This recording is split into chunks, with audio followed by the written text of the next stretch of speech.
My penultimate question, and is so your new job. You've spoken a little bit about it, and again, congrats. So, what does this new role then mean for you in terms of your career, your trajectory, and then you as a person as well? If you wouldn't mind sharing that with me, I'd be very curious. Um, yeah, so so I might have given a bit of a hint as to some of the frustrations I was feeling in my old place there, Yeah, the slow moving ships and all.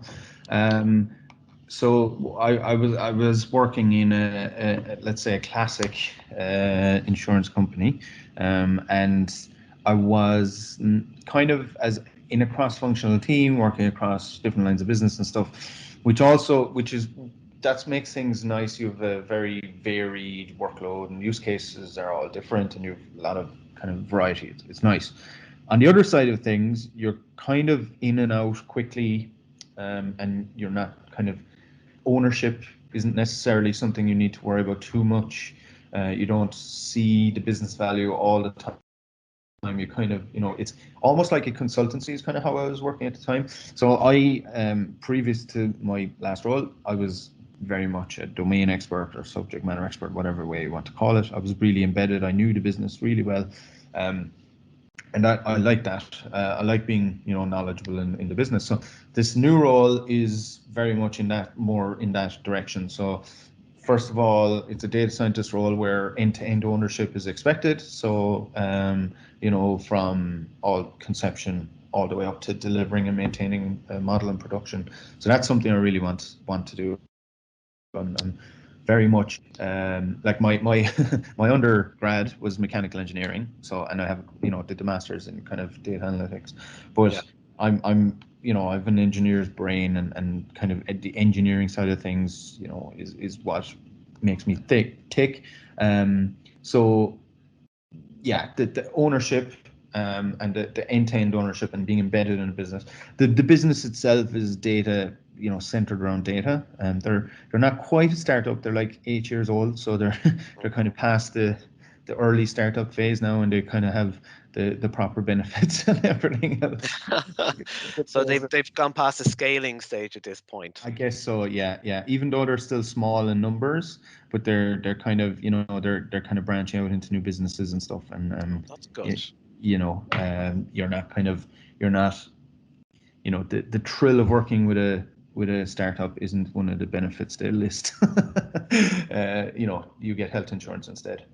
So I think I prefer the latter myself yeah, now, yeah, me Martin, too. just where I am in my personal life, and Absolutely. with the threat of pandemics and whatnot, I think it's probably more important. Yeah, exactly. Yeah. So that was something that put me off going near startups a lot, actually, was this, the kind of, yeah, I suppose where I am in my life and stuff. But anyway, there's lots of room to grow where I'm going, right? There's a clear path of growth because it's, there's a let's say a function there, data science, and there's levels and there's growth and everything else. Where I was, it was a very SEAL Team Six kind of cross-functional team plopped into like embedded in this department that we were kind of not necessarily really fitting into. So the growth path, if you wanted to grow there, it was all managerial and stuff fit in with the rest of the business, not necessarily data science or tech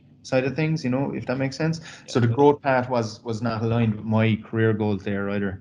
Um, so yeah, I think there's growth, the company culture, and the company culture is a big thing. Yeah. So okay. Yeah, yeah. I think culture is super important, and even more so now, where communication and yeah, collaboration skills are paramount. I was talking to one of my colleagues this morning, and he was saying that to get something done, that you could just shout across the room to somebody in order to get an answer.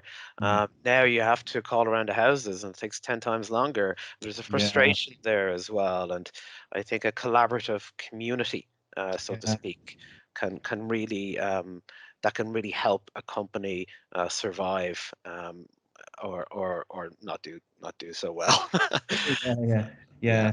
No, Right. that's something. Yeah, that's a tough one, right? That's always a tough one. I think, like, yeah, previously I was in a previous life. Let's say I was a kind of a developer developing applications, and like Mm, I was sitting.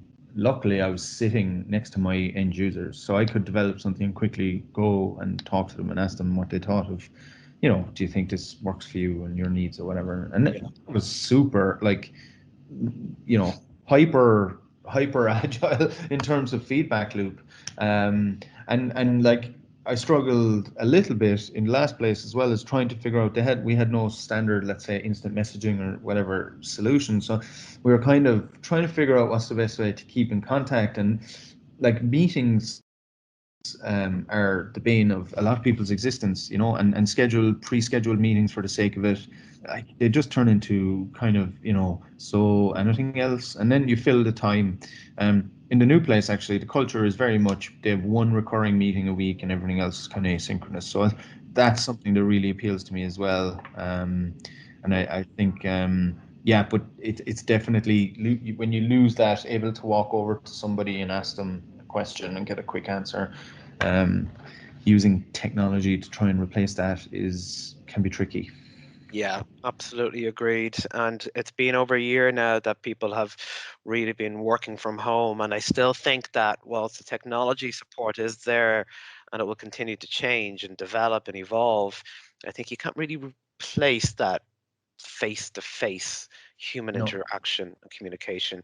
I mean, we have literally millions of years of evolution Yeah. um, aimed towards making that the best thing for us.